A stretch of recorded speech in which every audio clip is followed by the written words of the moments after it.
My name is Grace. I am 47 years old, and I need to tell you what happened to my daughter Joy on a night that changed everything I thought I knew about life and death and the world we living in. After listening to my daughter's testimony, she told me, "Mama, please help me share this testimony to everyone, and today I'm here to share with you the incredible things she saw when she died and came back." Before I continue with this testimony, please, I would love to know where you are listening from in the comment section. Also, if you or your child have had any outward experience before, you can also share so we can all learn from each other. Also, please like this video so that more people will see this video. That is the only way you can support this message. My daughter will be very excited to see her testimony reach so many audience. Please make it happen by liking this video and subscribe to this channel. God bless you. Now let me tell you how it all started. It was a Monday night. Nothing special about it. We had eaten rice and stew for dinner. Joy did her homework at the kitchen table like always. She was 13 years old then, a normal girl who loved to laugh and sing gospel songs while she washed the dishes. She complained about mathematics homework just like every other teenager. She was my only daughter, my precious gift. That night she went to bed early. She said she was tired. I remember I touched her forehead to check if she had fever, but she was fine. "Just tired," she said. I kissed her goodnight and told her I love you. She smiled at me with those bright eyes and said, "Love you too, Mama." I went to my room. I was watching a program on television. Something about cooking, I think. I can't even remember now because what happened next erased everything else from my mind. Around 1 a.m. I heard a sound. It wasn't loud, just a soft thud like something fell. My mother instinct woke me up immediately. You know how mothers can sense when something is wrong with their child. I got up and I went to Joy's room. When I opened the door, I saw her on the floor beside her bed. She must have fallen. I rushed to her and I tried to wake her up. "Joy, wake up," I said. "Joy, baby, wake up." But she didn't move. Her body was cold, too cold. I shook her and I called her name louder. Nothing. Then I put my hand on her chest to feel her heartbeat. My own heart stopped in that moment because I couldn't feel anything. No heartbeat, no breathing, nothing. I screamed. I screamed so loud the neighbors heard me. I was shaking her and crying and begging God, "Please don't take my daughter, please God, no." I didn't know what to do. My hands were shaking so bad. I tried to remember CPR from what I saw on television, but my mind was blank with panic. My neighbor, Mr. Johnson, broke down my door when he heard me screaming. He took one look at Joy and he grabbed his phone and called the ambulance. But we live far from the hospital. We knew it would take time. Too much time. He started doing CPR while I held Joy's hand and prayed. I prayed like I never prayed before. I was begging and crying and making promises to God. "Take me instead," I said. "Please take me, not her. She's just a child. She has her whole life ahead." Another neighbor came, then another. Soon my small house was filled with people praying. Some were crying with me. The ambulance took 40 minutes to reach us. When the paramedics came, they checked Joy and they looked at each other with that look. That look that says it's too late. But they didn't say it out loud because of me. They put her in the ambulance and we rushed to the hospital. I was holding her hand in the back of the ambulance and it was so cold, like ice. The paramedic was doing something with machines and tubes, but I could see in his face he didn't have hope. At the hospital, they took her straight to emergency. The doctors worked on her. They used those electric paddle things on her chest, again and again. I was outside the room watching through the glass and I could see them trying so hard. Nurses were running around. Doctors were shouting instructions. But the machine that shows the heartbeat was just showing a flat line. 1 hour passed, then 2 hours. A doctor came out to talk to me. His face was sad. He said, "Mrs. Grace, we have done everything we can. She's been without oxygen for too long. Even if we bring her back, now her brain is damaged. There is no activity." I'm so sorry. I collapsed. I couldn't stand anymore. Some women from my church had come to the hospital and they caught me before I hit the floor. They were crying with me. Everyone was crying. My joy was gone, but I couldn't accept it. I got up and I pushed past the doctor and I went into that room where my daughter was lying on the bed with all those tubes and wires. I held her and I cried on her chest and I prayed. I don't even know what I was saying anymore. Just crying and praying and crying. The doctors left me alone. They knew I needed time to say goodbye. The nurses were crying too. Everyone in that room was affected because she was just 13, just a child. I don't know how long I stayed like that, holding her, talking to her, telling her about when she was born, about her first steps, about how she used to sing, about everything. I was saying goodbye even though every part of me was refusing to let go. Then something happened. I felt a twitch, just small, in her hand. I thought I imagined it because I wanted so badly for her to move. But then I felt it again. Her finger moved. I screamed for the doctor. They came running. They checked the machines. And suddenly that flat line started to move. Just a little. Then more. Her heart was beating. Slow but beating. The doctors couldn't believe it. They were checking everything. One doctor said this is not possible. She'd been gone too long. But it was happening right in front of all of us. Joy was coming back. Her eyes opened slowly. She looked confused. She looked around the room at all the doctors and nurses and machines. Then she looked at me, and she started crying. Not like a child crying from pain, but deep crying like someone who's seen something terrible and beautiful at the same time. "Mama," she said. "Mama, I have to tell you. I have to tell everyone." The doctors wanted her to rest, but Joy was agitated. She kept trying to sit up and talk. Finally, they let her sit up a little bit. I was holding her hand so tight, afraid she would disappear again. "What happened, baby?" I asked her. "Where did you go?" She took a deep breath and she started telling me things that made my skin have goosebumps. She said, "Mama, when I fell, I didn't feel pain. Everything just went dark. Then suddenly, I wasn't in my room anymore. I was standing in a place that was so bright I couldn't see anything at first. Just light everywhere. Then I heard a voice calling my name. Joy, Joy, come." The voice was so beautiful, Mama. So full of love. I wasn't scared.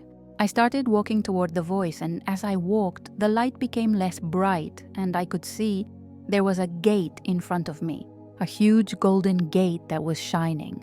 It was opening slowly, and I knew if I went through that gate, I wouldn't come back. But I wanted to go. I wanted to go so badly because behind that gate was peace. Real peace. The kind we don't have here. But then the voice spoke again. It said, "Before you enter, I want to show you something. You need to see. You need to understand." Suddenly, I wasn't at the gate anymore. I was high above the earth. But Mama, the earth wasn't like in geography books. It wasn't just a round ball. It was alive, like a living, breathing thing. And it was covered in wounds, open bleeding wounds everywhere. I started crying when Joy told me this. She said, "Mama, I could feel the pain of those wounds. Each one was a war happening somewhere. Each wound was crying." She said, "I saw Ukraine, Mama. I saw buildings destroyed and people running. I saw souls rising up from the ground. Soldiers who died, mothers who died, children who died. They were rising like smoke and their faces were so sad. They were crying, Mama, why? Why did we have to die?" Then I saw Gaza. I saw children buried under rocks and concrete. I heard mothers screaming for their babies. I saw so much blood, Mama, so much pain. The children's souls were rising too, and they were asking how long. How long will this go on? I saw Israel. I saw people mourning their loved ones. I saw families torn apart by violence. I saw fear in people's eyes. The souls there were rising too, crying the same question. How long, Lord? How long? Then I saw Nigeria, Mama. I saw villages burning. I saw people killed for their faith, for their land, for nothing. Just killed. And their souls were rising, crying out for justice. Crying out to heaven. Joy was sobbing as she told me this. The doctors and nurses in the room were quiet. Everyone was listening. Some were crying too, she said, Mama. All these souls, their voices came together in one cry. It was so loud, so painful. They were all asking God, how long will you let this happen? When will you stop the killing? When will you bring justice? Then she said, Mama, I saw him, Jesus. He appeared right in front of me. He was dressed in light so bright, but I could look at him. And Mama, he was crying. Tears were running down his face. I couldn't breathe when she said this. Jesus was crying, Joy continued. She said, he looked at me and he said, Joy, I want you to see my heart. I want you to understand. The cry of the innocent fills the heavens. Every child that dies, every mother that mourns, every soul taken by violence, I hear them all. Their cries are before me day and night. He said, I have delayed judgment because of mercy. I am giving humanity time to turn back to love, time to choose peace, time to remember that every life is precious, every single life. But then Mama Joy said he looked so sad. He said, tell the world when you go back. Tell them if love doesn't return, sorrow will come. If people don't stop hating and killing and hurting each other, judgment will come.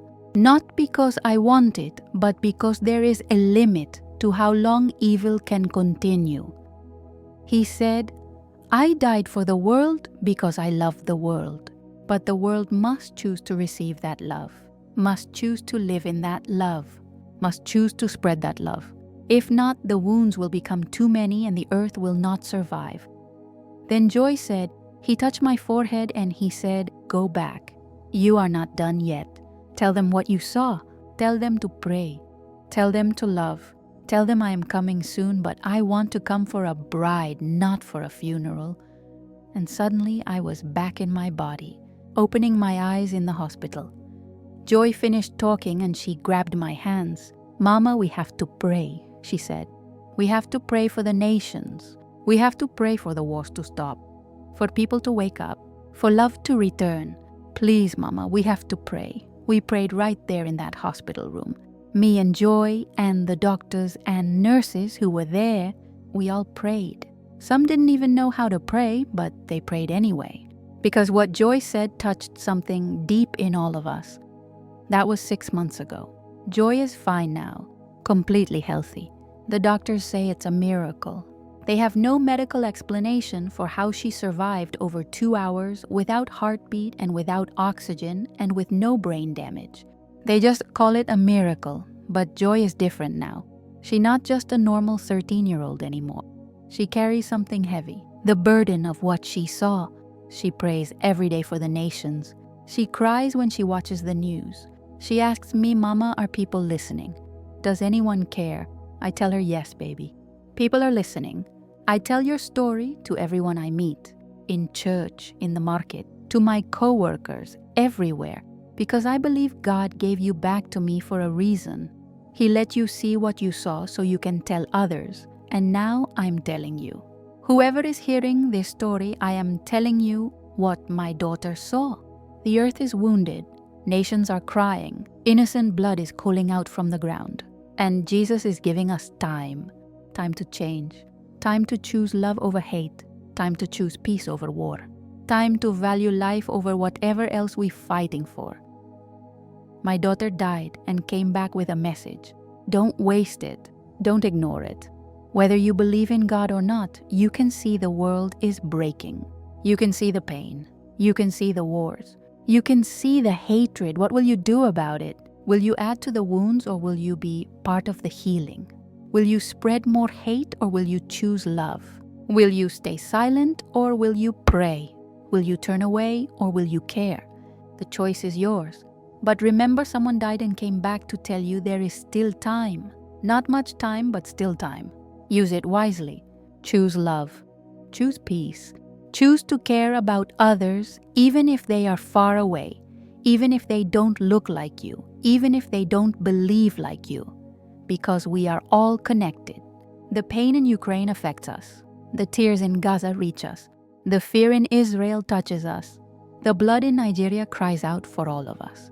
We are one human family on one wounded earth, and there is one who loves us all, who died for us all, who is crying over us all, who is warning us all. Listen to the warning. Respond with love before it's too late. This is what my 13-year-old daughter Joy wants the world to know. And this is what I, as her mother, Grace, age 47, am telling you today. May you hear it. May you receive it. May you act on it. Before the wounds become too many and the cries become too loud and mercy runs out. And as you do so, may God bless you. Thank you for listening to the end. If her testimony has blessed you, please like this video. Hit that subscribe button so that you will be able to see more videos that will continue to stir your heart. God bless you and keep you in Jesus' name. Amen.